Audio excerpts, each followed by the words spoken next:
So, I'm about to turn 26 next April, and I've been wanting to do this for a while. So, this is 25 things I've learned in 25 years. I'm gonna try to keep track, but we'll see. Okay, so number one. I think I'm supposed to write this down.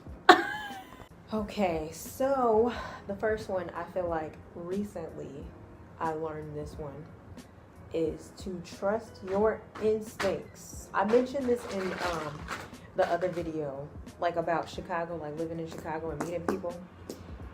But thinking about before that, sorry, I'm clicking this pen. Thinking about before that, there were so many times where I was around certain people or in, excuse me, in a certain environment, and I walked in feeling like, ooh, this isn't good. Or like, ooh, that little comment, she laughed and joked about it, but I feel like she wasn't playing. And every time it always panned out to them hating you, or me getting into an argument, or them throwing me under the bus, them talking about me behind my back, all kinds of stuff. So trust your instincts. They know what they're talking about. Number two, take care of yourself physically, like, dressing comfortably, dressing, in whatever style you like, exercising, eating right, because I guess I had a crazy awesome metabolism from like high school to college, and then college was over, and then I started gaining weight fast. So yeah, I started like working out, running, and everything. Yeah. Number three, something I learned to value was like nature and like outdoors and like plants and everything. And just, I don't know, it just feels very like cleansing and like refreshing. So that was something I also got an appreciation for, plants and plant life. Number four, family matters, for real. Like, we make all these jokes that like, oh, our parents are annoying, my sister is annoying. Like, when they're gone, you are going to miss them. So try to, cherish every moment you can with them. Have dinner with them. Hit them up. Say good morning. All of that is really important. Number five. What is number five? Okay, number five is you hold your own destiny. And you hold yourself back. So like there's a lot of times, like especially in college, where I was like, like, oh, I don't think I'm gonna do well in this class, or don't think I'm gonna do good or something, or like that's not for me, or and like I was limiting myself. And then as I got older, I was like, well, why don't I go ahead and shoot my shot? Why don't I go ahead and go for it? And then stuff started working out. So you got to like take those chances, or you're going to be kicking yourself when you're older. Like, I wish I had taken those chances. I wish I had done what I wanted to do. So, yeah. Number 6 is don't settle for anything that you're not happy with, because you're going to be mad the whole time that you're dealing with whatever you chose that you didn't really want. Don't settle. There's no time for that. Each day goes by very fast. So yeah, don't expect perfection from people. Be that like friends, family, celebrities. I don't know. I just feel like people expect perfection from celebrities too. But yeah, like I used to just, I don't know, recently I learned this. Like I used to just be like coming to my friends like, oh, you're not doing this, you're not being a good friend, I'm about to cut you off and all of this. And it's just like, nobody's perfect. If I go through life with that kind of mindset, I'm gonna be an island. I'm gonna be cutting off people left and right. And if I'm expecting that from other people, I should expect that from myself, which is just really not gonna happen. I'm really not perfect. So yeah, I mean, I think it's good to like make folks aware of the issues that you're having, but I don't think that cutting people off is the answer, because I think it's unfair. So number 7. Yeah, number 7. That goes along with like cutting people off. That's not the answer. you can learn something from every interaction you have with people. And people need each other. You need friends. We got to stop this whole no new friends. I don't need friends. Don't trust nobody. No, humans are social creatures, and you need friends.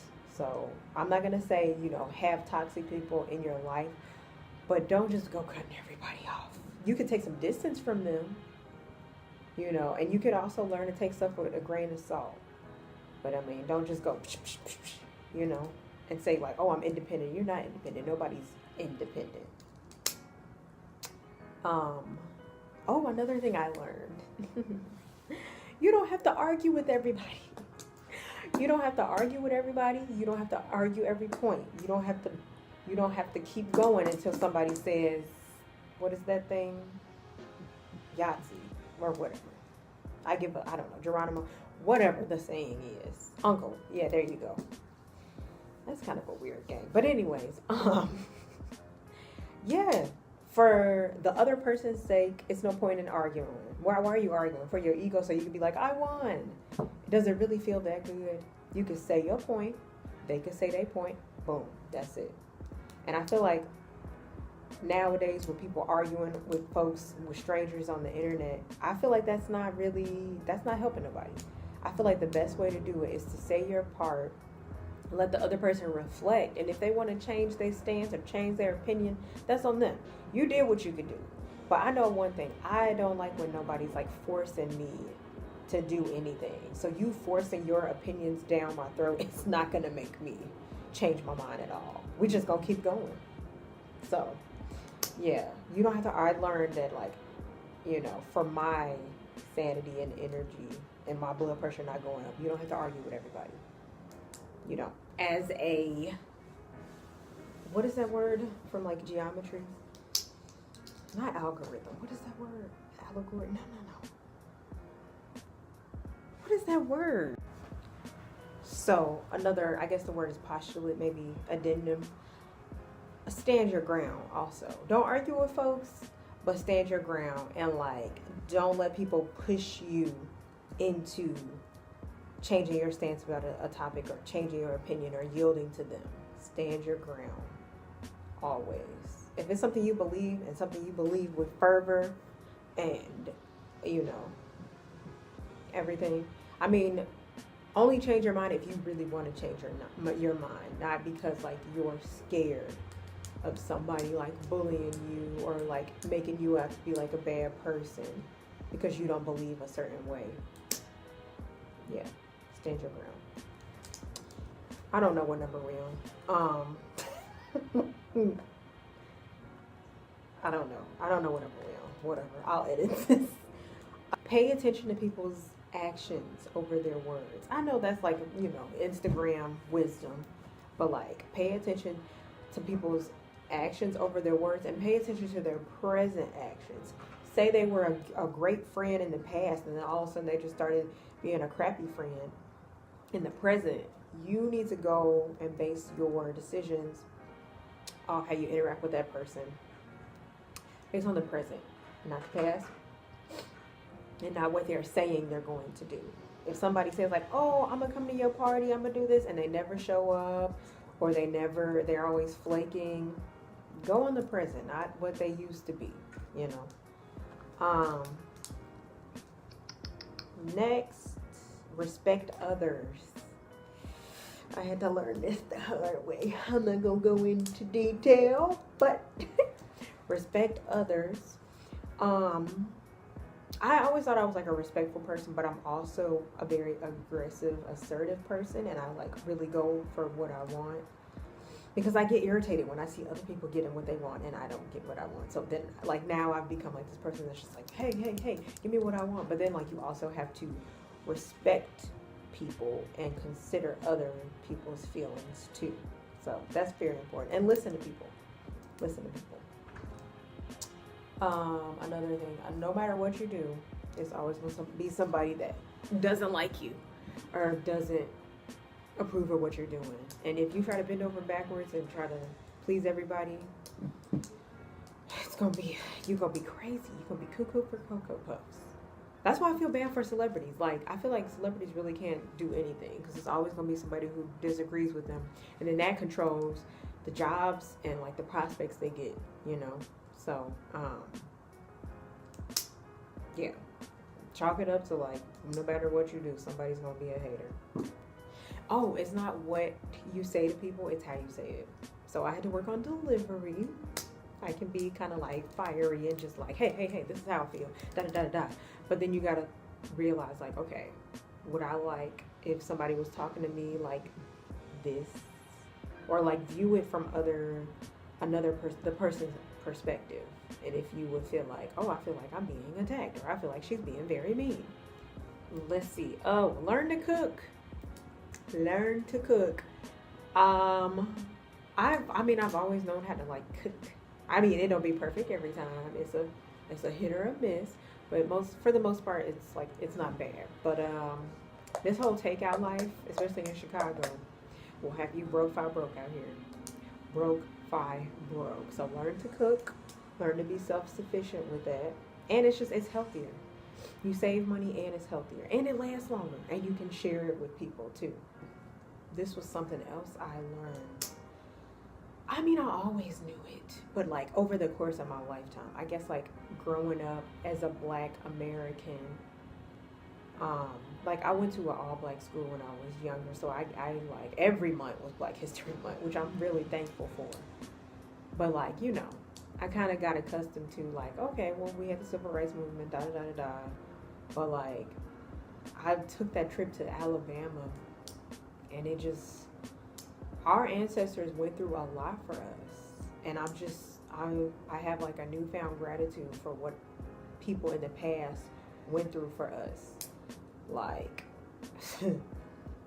slavery, yes, of course, and then after slavery was horrible, and it's just, I don't know, and then the Civil Rights Movement, and it's just like, I don't know, like, because I grew up in the 90s, so I've always seen a Black community struggling. That's all I've seen. And like, because I didn't live through those periods, I was just like, oh, we're just struggling. Why are we struggling? We gotta do better. Like, that's true. But like, our people, we got a lot of issues. We have a lot of things we we went through, and a lot of things we gotta fix, like with our mentality, like completely, like, cause we're not gonna get into that. But I just have a newfound understanding of what my ancestors went through and how that affects my, I guess, identity and how I feel about like being Black. I don't know what number we're on. Hopefully it's 25. I don't know. I gave up. Something I learned throughout my life. Let me see. My parents, like, I went to a Black school and everything, but like, and my parents are always like made me feel proud to be Black, but like, there was a point where, you know, like growing up in America, where all you see on TV is like white people. Occasionally, you know, as time has gone on, it's gotten more diverse. You will see the Cosby Show and stuff, but like for the most part, the standard was white, and so that kind of created like a disconnect with like, oh, what is good? And I was like, oh, well, my hair is like kinky and like nappy. That's bad. So I want to straighten my hair. And it's just like, it was little stuff that was just like, I don't know, like as I grew up, I was like, I'm proud to be Black. I like myself the way I am. Like, you know, darker skin, not straight hair. That's great. It's something that it's unique, and it's something to be proud of. And I guess I didn't realize the internalized racism I had against like being Black and other Black people. And that's something else I learned. Deep, right? Okay. Accountability. Whew. Accountability. That goes along with the other one, with like you controlling, you know, what happens to you and what you go for. But like in college, I learned this. Like, okay, so here's a mini story time. I was like hanging around with these folks that like you know, we're not my normal folks I hang around in college. And, you know, I was hanging around with them because, like, oh, you know, they're black. This is like, you know, something familiar. This is great. Yeah. And I was like, I grew up very conservative, not politically, but like literally conservative and like kind of sheltered is not the right word. Very, very naive and like goody two shoes. There we go. There we go. So yeah, it would be like stuff that like my friends would be like pressuring me into doing. Like it wasn't nothing serious. Just it would be like wearing shorts. And then I would feel bad about it because, you know, they'd be like, oh, wear these shorts. It's cute. And I'd be like, okay. And then I would feel bad about it later because I didn't want to wear them. And then I would be like, oh, you know, well, you forced me to wear those shorts. You made me wear those shorts. And it was just like, no, we didn't, girl. You made the choice. Okay, so other people in Chicago feel the same way I do about people in Chicago being mean. So I met this person down in Alabama, and I met this person in Nashville, and they're from Chicago, and I was like, yeah, it's really hard to connect with people. And when you do connect with them, they got like an ulterior motive and a hidden agenda, and they be throwing shade and throwing you under the bus. So yeah, I guess that's just city folks. Maybe they like that because it's so cold here. I don't know. But anyways, the next thing, give yourself a break. Give yourself a break. Give yourself credit. Look back on your accomplishments. Take some time for yourself. Take some R&R, some me time, self-care. I hate how that's like an overused term, but it's exactly what I'm talking about, self-care. And like, don't feel like you have to like do all of this stuff and be great at this and be great at that and have like all these followers and all of this and just, you know, have all these degrees. That's not what life is about. It's about enjoying, helping others, I feel like, and eating good food and traveling. And I guess like producing things that you are proud of. Yeah, producing things that you're proud of. People are inherently good, I feel like. You know, it's like all this stuff on the news about like, oh, terrorists this, and people are bad, and people are raping people, stealing, fraud. Yeah, those are out there. But in general, I feel like I've met more genuine, nice strangers than I've met bad people. So I try to keep that in mind when interacting with folks. Last but not least, be the change you wish to see in the world. So I started like volunteering with Chicago Cares, and you know, I will volunteer in like minority areas, and it was just, I don't know, you just like, it feels great giving back. You're helping people, you're making a difference in the world, and you get to meet people, which is like an extrovert's dream. So yeah. Oh, something else I learned. This is a little side note, you know, 25A. Feminism today is handling a lot of women's issues, which is great, which is awesome. But men they have a lot of issues that we as women don't have to go through. And so I've made it my business to be sort of like an advocate for men's rights as well as women's rights. So I guess that makes me like egalitarian. But a lot of the issues that men go through, we can't even fathom, because we're allowed, you know, certain privileges that they don't have, and they have privileges that we don't have, and it's just, yeah. If a lot of those things were corrected in our society, I feel like that would better us. Ew, this was my 25 things in 25 years. I'm sure it was more than 25 things, but whatever. Gems of wisdom. Yeah. Y'all like my NSYNC shirt? Here we go. This is my first album I ever bought. I didn't buy it, but my dad bought it for me.